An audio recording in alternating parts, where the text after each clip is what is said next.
પ્રકરણ 5 ભારતનો વિજ્ઞાન અને ટેકનોલોજીનો વારસો.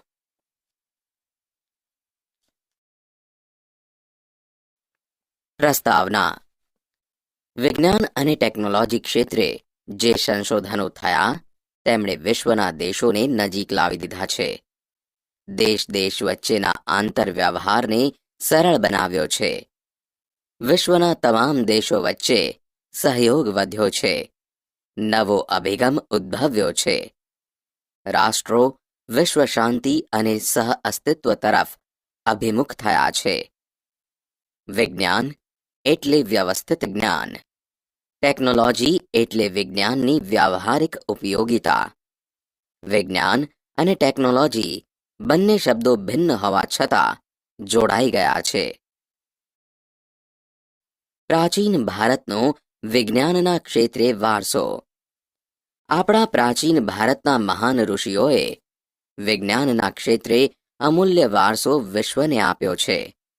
ધાતુ વિદ્યા, રસાયણ વિદ્યા, વૈદિક વિદ્યા, શૈલ્ય ચિકિત્સા, ગણિતશાસ્ત્ર, ખગોળશાસ્ત્ર, જ્યોતિષશાસ્ત્ર, વાસ્તુશાસ્ત્ર, ભૌતિકશાસ્ત્ર જેવા વિજ્ઞાનના અનેક ક્ષેત્રોમાં આપણા ઋષિઓએ મહત્તમ ફાળો આપ્યો છે, જે આપણા માટે ગૌરવની વાત છે. ભારતે માત્ર સાહિત્ય, કલા, ધર્મ, શિક્ષણ અને તત્વચિંતન જેવા ક્ષેત્રોમાં જ ફાળો નથી આપ્યો, પરંતુ વિવિધ વિજ્ઞાન અને ટેકનોલોજીના ક્ષેત્રોમાં પણ પોતાનો સિંહ ફાળો આપ્યો છે. અર્વાચીન યુગના સંશોધનો દ્વારા જાણવા મળ્યું છે કે ભારત આધ્યાત્મિક વિચારધારાની સાથે સાથે વૈજ્ઞાનિક દ્રષ્ટિબિંદુ પણ ધરાવે છે. પાશ્ચાત્ય દેશોની મોટાભાગની વૈજ્ઞાનિક અને ટેકનિકલ શોધોમાં એક યા બીજી રીતે પ્રાચીન ભારતના વિજ્ઞાનનું તત્વ સમાયેલું છે. ધાતુ વિદ્યા. પ્રાચીન કાળથી જ ભારતના લોકો ધાતુ વિદ્યાનો પોતાના વ્યાવહારિક જીવનમાં ઉપયોગ કરે છે. પ્રાચીન ભારતે ધાતુ વિદ્યામાં અદ્વિતીય સિદ્ધિઓ હાંસલ કરી હતી. એના ઉદાહરણ રૂપે સિંધુકાલીન સંસ્કૃતિમાંથી મળી આવેલી ધાતુ નર્તકીની પ્રતિમા, તક્ષશિલામાંથી પ્રાપ્ત થયેલી કૃષાણ રાજવીના સમયની ભગવાન બુદ્ધની પ્રતિમાઓ, ચૌલ રાજવીના સમયમાં તૈયાર થયેલા ધાતુ શિલ્પો, ચેન્નઈના સંગ્રહાલયમાં સચવાયેલું આંતરરાષ્ટ્રીય ખ્યાતિ ધરાવતું નૃત્યકલાના ઉત્કૃષ્ટ નમૂના રૂપ મહાદેવ નટરાજનું શિલ્પ તથા ધનુર્ધારી શ્રીરામનું શિલ્પ, કલાત્મક દેવદેવીઓ, પશુ પક્ષી તથા સોપારી કાપવાની સૂડીઓ વગેરેને ગણાવી શકાય. એ બધા મહત્વના સ્થાન ધરાવે છે. આ ધાતુ શિલ્પો બનાવવાની પરંપરા 10મી અને 11મી સદીથી વિકાસ પામી. રસાયણ વિદ્યા. રસાયણશાસ્ત્ર એક પ્રયોગાત્મક વિજ્ઞાન છે. આ વિદ્યા વિવિધ ખનિજો, છોડ, કૃષિ માટેના બીજ, વિવિધ ધાતુનું નિર્માણ કે તેમાં પરિવર્તન તથા સ્વાસ્થ્યની દ્રષ્ટિએ જરૂરી ઔષધિઓના નિર્માણમાં ઉપયોગી છે. રસાયણશાસ્ત્રીઓમાં નાલંદા વિદ્યાપીઠના બૌદ્ધ આચાર્ય નાગાર્જુનને ભારતીય રસાયણશાસ્ત્રના આચાર્ય માનવામાં આવે છે. એમણે રસરત્નાકર અને આરોગ્ય મંજરી જેવા પુસ્તકો લખ્યા છે. આચાર્ય નાગાર્જુને વનસ્પતિ ઔષધિઓની સાથે સાથે રસાયણ ઔષધો વાપરવાની ભલામણ કરી હતી. પારાની ભસ્મ કરીને ઔષધ તરીકે વાપરવાનો પ્રયોગ તેમના દ્વારા શરૂ થયો હોય તેમ મનાય છે. નાલંદા વિદ્યાપીઠે રસાયણ વિદ્યાના અભ્યાસ અને સંશોધન માટે પોતાની અલગ રસાયણ શાળા અને ભઠ્ઠીઓ હતી. રસાયણશાસ્ત્રોના ગ્રંથોમાં મુખ્ય રસ, ઉપરસ, 10 પ્રકારના વિષ તેમજ વિવિધ પ્રકારના ક્ષારો અને ધાતુઓની ભસ્મનું વર્ણન મળે છે. રસાયણ વિદ્યાની ઉત્કૃષ્ટતા તો ધાતુમાંથી બનાવેલી ભગવાન બુદ્ધની મૂર્તિઓમાં દ્રશ્યમાન થાય છે. 7.5 ફૂટ ઊંચી, 1 ટન વજન ધરાવતી તામ્ર મૂર્તિ સુલતાનગંજ એટલે કે બિહારમાંથી મળી આવેલી તથા 18 ફૂટ ઊંચી ભગવાન બુદ્ધની મૂર્તિ નાલંદામાંથી મળી આવેલી છે. 7 ટન વજન ધરાવતો અને 24 ફૂટ ઊંચો સમ્રાટ ચંદ્રગુપ્ત બીજાએ એટલે કે વિક્રમાદિત્યે નિર્માણ કરાવેલા આ વિજય સ્તંભને હજી સુધી વરસાદ, ટાઢ કે તડકામાં આટલા વર્ષો સુધી રહ્યા છતાં કાટ લાગ્યો નથી. એ ભારતની રસાયણ વિદ્યાનો ઉત્તમ નમૂનો છે. વૈદિક વિદ્યા શૈલ્ય ચિકિત્સા. પ્રાચીન સમયથી ભારતે વૈદિક વિદ્યા અને શૈલ્ય ચિકિત્સા ક્ષેત્રે અભૂતપૂર્વ સિદ્ધિ પ્રાપ્ત કરી છે. ભારતીય વેદશાસ્ત્રના મહાન પ્રણેતાઓ મહર્ષિ ચરક અને મહર્ષિ સુશ્રુત તથા વાગ્ભટ્ટે પોતાના સંશોધનોથી વૈદિક શાસ્ત્રના ઉચ્ચતમ શિખરો સર કર્યા છે. મહર્ષિ ચરકે ચરક સંહિતા નામના ગ્રંથમાં 2000 ઉપરાંત વનસ્પતિ ઔષધિઓનું વર્ણન કર્યું છે. મહર્ષિ સુશ્રુતે સુશ્રુત સંહિતામાં શૈલ્ય ચિકિત્સા એટલે કે વાઢકાપ વિદ્યા, શસ્ત્રક્રિયાના એવા ધારદાર સાધનોનો ઉલ્લેખ કર્યો હતો કે જે માથાના વાળને ઊભા ચીરીને 2 ભાગ કરી શકતા હતા. વાગ્ભટ્ટનો વાગ્ભટ્ટ સંહિતા પણ મહત્વનો ગ્રંથ છે. ચરક સંહિતા, સુશ્રુત સંહિતા અને વાગ્ભટ્ટ સંહિતા પ્રત્યેક વૈદ્ય એટલે કે ડોક્ટર માટે આ 3 ગ્રંથોનો અભ્યાસ ઉપયોગી છે. પ્રાચીન ભારતના હિન્દુઓના ઔષધશાસ્ત્રમાં ખનિજ, વનસ્પતિ અને પ્રાણીઓની ઔષધિઓનો વિશાળ સંગ્રહ સમાયેલો છે. દવા બનાવવાની ઝીણવટભરી વિધિઓની સાથે દવાઓનું વર્ગીકરણ તથા દવાના ઉપયોગ માટેના સૂચનો આપવામાં આવ્યા છે. વાઢકાપ કરવા માટે પ્યાલા આકારનો પાટો બાંધી લોહીનું પરિભ્રમણ અટકાવતા પેઢું, મૂત્રાશય, સારણગાંઠ, મોતિયો, પથરી, હરસ, ભાંગેલા હાડકાને બેસાડવા, શરીરમાં ઘૂસી ગયેલા પદાર્થોને બહાર કાઢવાની તમામ બાબતોમાં ભારતીયોની નિપુણતા હતી. તૂટેલા કાન કે નાકની સારવાર અને પ્લાસ્ટિક સર્જરી પણ જાણતા હતા. મૃત શરીરના વાઢકાપ કે મીણના પૂતળા દ્વારા પ્રત્યક્ષ જ્ઞાન પણ વિદ્યાર્થીઓને આપતા. પ્રસૂતિ વખતના જોખમી ઓપરેશનો કરતા. તેઓ સ્ત્રી તથા બાળ રોગોના નિષ્ણાંત પણ હતા. રોગોના કારણો અને ચિહ્નોનું વર્ગીકરણ કરી તેનું નિદાન કરી રોગ મટ્યા પછી પાળવાની પરેજી પણ આપતા હતા. પ્રાચીન ભારતમાં પ્રાણી રોગોના શાસ્ત્રોનો પણ વિકાસ થયો હતો. અશ્વ એટલે કે ઘોડા તથા હસ્તી એટલે કે હાથીના રોગો પર ગ્રંથો લખાયા હતા. એમાં હસ્તી આયુર્વેદ તથા શાલિહોત્રનું અશ્વશાસ્ત્ર ખૂબ જ પ્રખ્યાત છે. વૈદિક શાસ્ત્રના વિદ્વાન વાગ્ભટ્ટે નિદાન ક્ષેત્રે અષ્ટાંગ હૃદય જેવા ગ્રંથો લખી મહત્વનો ફાળો આપ્યો હતો. ગણિતશાસ્ત્ર.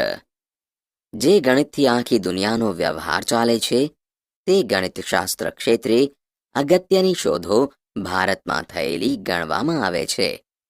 ભારતે દુનિયાને શૂન્યની શોધ, દશાંશ પદ્ધતિ, બીજગણિત, બોધાયનનો પ્રમેય, રેખાગણિત અને વૈદિક ગણિત જેવી શોધો આપી. શૂન્યની શોધ આર્યભટ્ટે કરી. આંકડાની પાછળ શૂન્ય લગાવીને લખવાની પ્રક્રિયાના શોધક ગૃત્સમદ નામના ઋષિ હતા.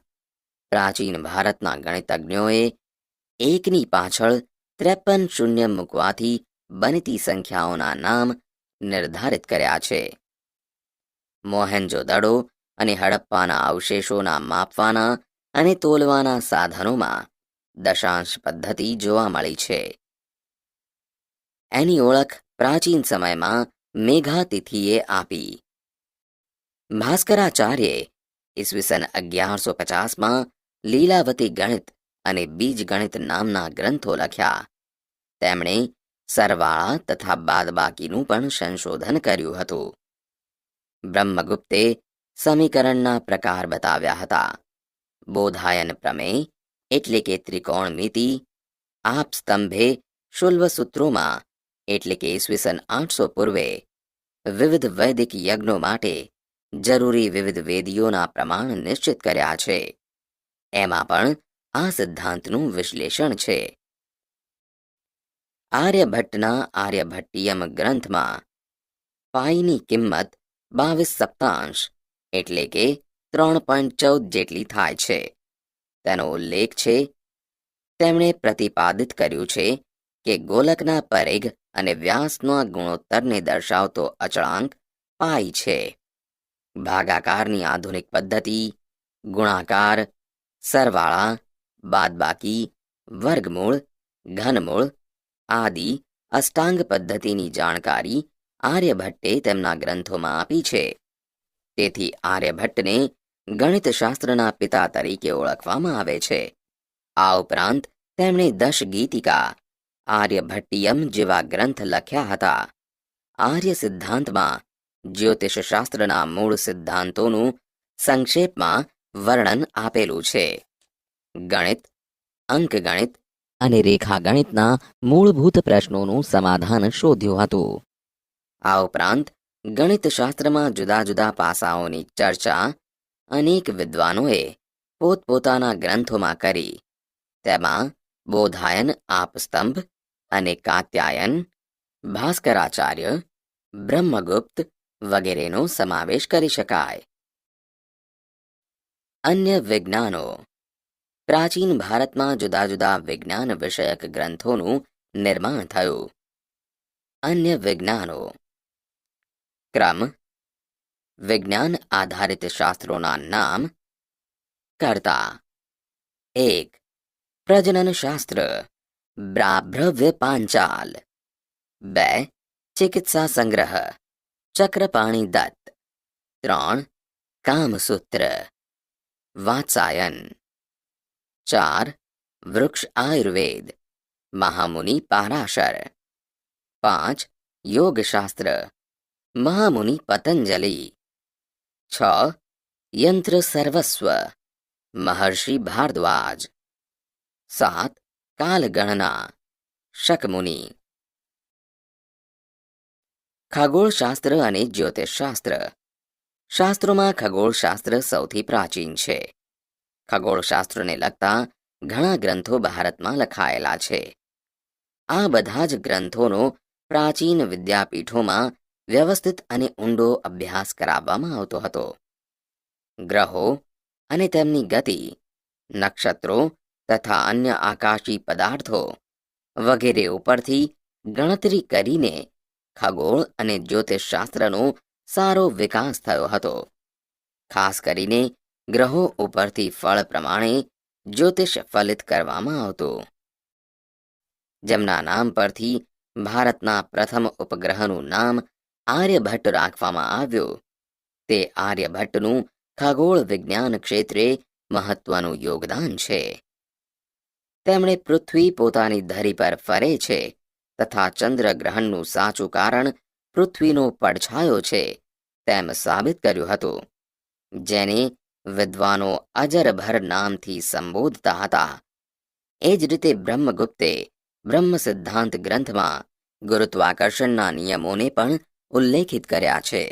જ્યોતિષશાસ્ત્રને તંત્ર, હોરા ને સંહિતા એવા 3 ભાગમાં વહેંચનાર વરાહમિહિર મહાન ખગોળવેત્તા તથા જ્યોતિષશાસ્ત્રી હતા. તેમણે બૃહદ સંહિતા નામના ગ્રંથની રચના કરી.